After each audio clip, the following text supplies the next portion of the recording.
Shalom, saudari-saudara terkasih. Berikut ini saya akan membacakan homili untuk hari Minggu biasa ke-24 tahun B, tahun 2021, tanggal 12 September, yang telah disiapkan oleh Bapak Uskup Monsinyur FX Hadi Sumarto Okarem, Uskup Emeritus Keuskupan Manokwari Sorong dan Keuskupan Malang. Saudari-saudara umat Allah yang terkasih, Injil Markus hari ini dari bab 8 ayat 27 sampai 35 dapat kita lihat sebagai penegasan Yesus tentang identitas diri dan tujuan perutusannya. Sesudah berkali-kali diceritakan bagaimana Yesus mengadakan mukjizat, mengusir setan, menyembuhkan orang sakit, memperbanyak roti, sekarang ia menegaskan bahwa sebagai Mesias, ia justru akan ditolak, menderita, dan dibunuh, meskipun akan bangkit lagi. Cerita Injil Markus ini menggambarkan adanya pelbagai macam pandangan orang-orang sezaman dengan Yesus tentang siapakah dan bagaimanakah sebenarnya dirinya itu sebagai Mesias. Bagi kita sekarang pun ditanyakan, siapakah Yesus itu sebenarnya bagi kita sebagai Mesias atau penyelamat? Saudari-saudara seiman dalam Kristus Yesus, di zaman Yesus tidak ada pengertian yang sama tentang Mesias. Ada gambaran tentang Mesias sebagai raja keturunan Daud, sebagai imam atau sebagai nabi seperti Elias atau Musa, bahkan sebagai raja dengan kekuasaan politik dan tentara. Tanpa diketahui atau disadari sepenuhnya, sekarang ini perbedaan pandangan dan gambaran tentang identitas dan peranan Yesus sebagai penyelamat pun masih berbeda-beda.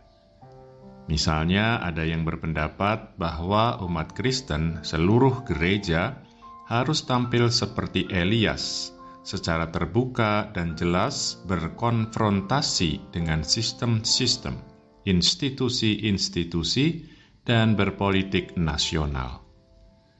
Apa yang dialami Elias dalam kitab pertama Raja-Raja menunjukkan bahwa menggunakan kekerasan tidak menghasilkan perdamaian dan keadilan bagi masyarakat yang menderita ketidakadilan dan kemiskinan.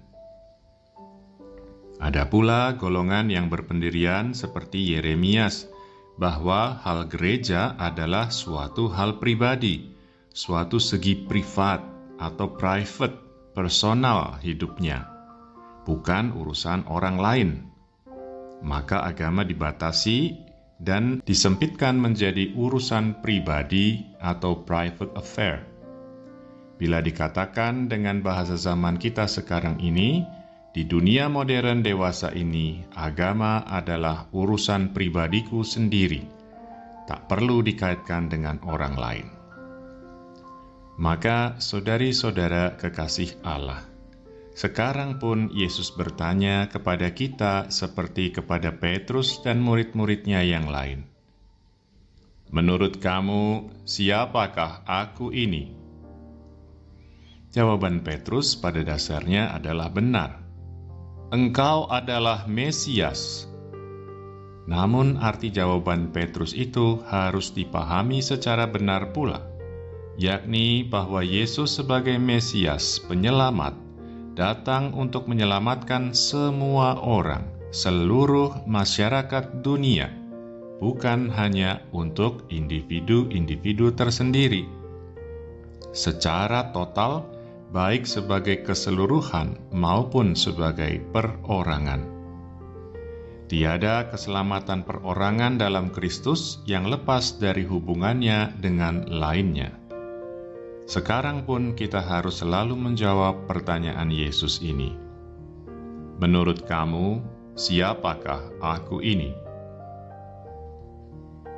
Saudari-saudara yang dikasihi Tuhan, siapakah Yesus sebagai Mesias itu? 1. Yesus lahir dari suku Yehuda, bukan dari suku Imam Lewi maupun dari keluarga Imam Zadok. Yesus bukanlah seorang politisi.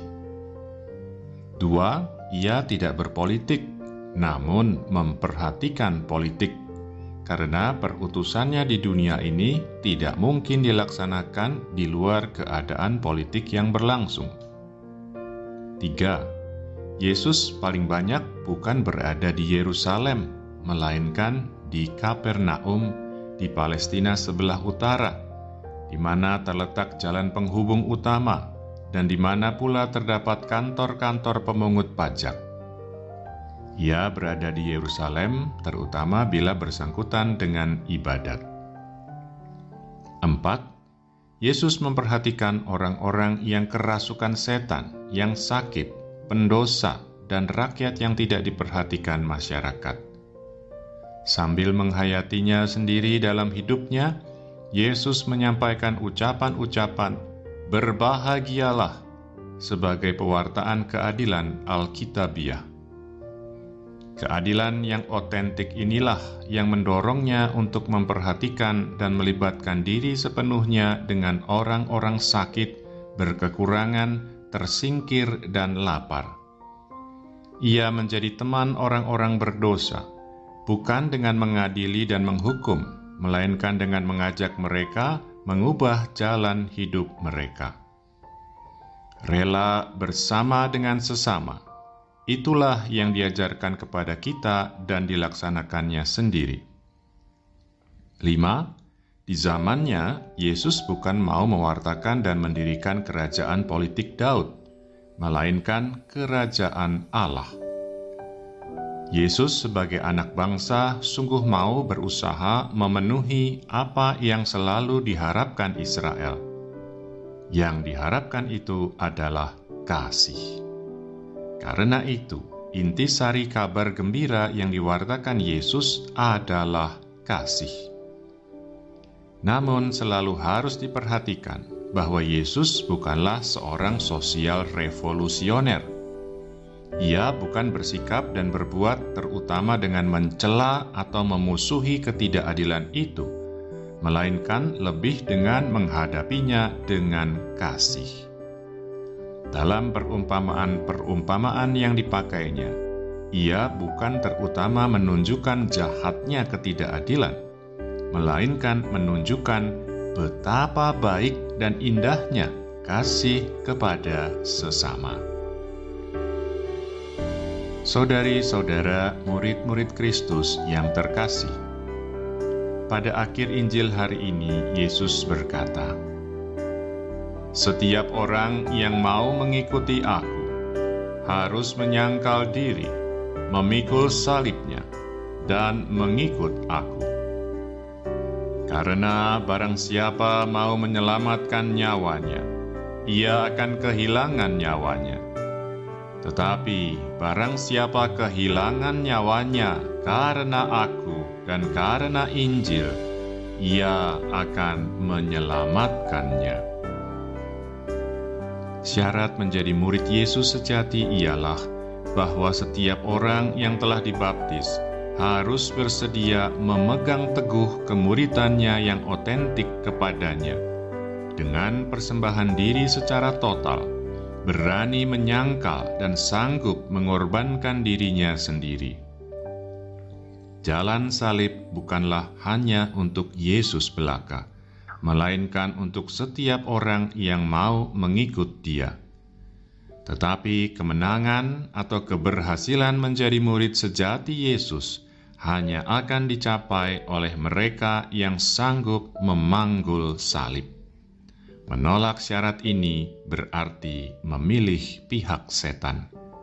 Sebab dengan demikian hidupnya sungguh hanya berfokus pada kepentingan duniawi diri sendiri. Saudari-saudara, sahabat Yesus Tuhan, hidup orang yang memang telah dibaptis namun bertentangan dengan Kristus akan dibawa kepada kehancuran. Tetapi dengan mengikuti Kristus, meskipun melalui penderitaan dan maut, kita dibawa kepada kehidupan sejati.